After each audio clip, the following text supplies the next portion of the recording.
Reasons why you should stay in Shangri-La Golden Sands in Penang. Number 1, syempre, ang ganda ng room. I got the executive sea view room.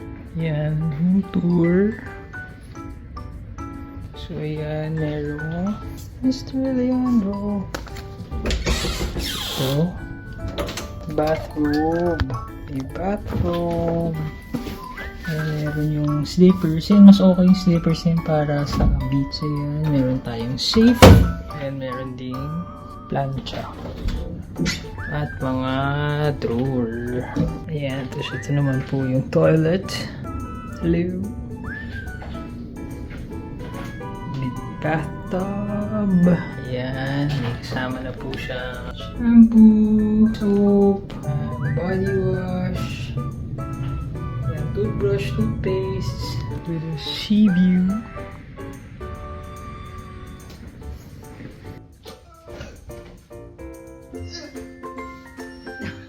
Ayan, meron din gym.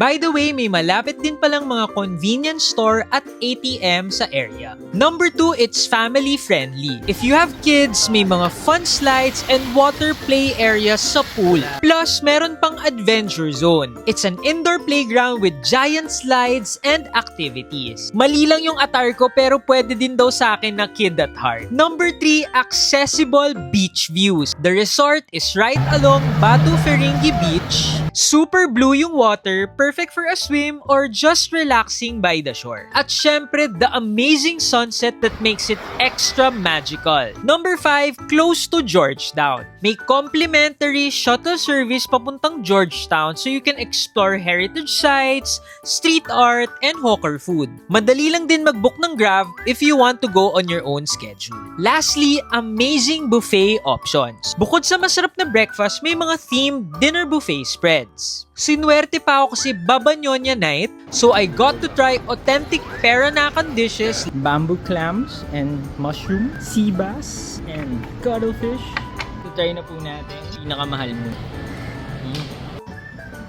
Try po natin. Yesterday.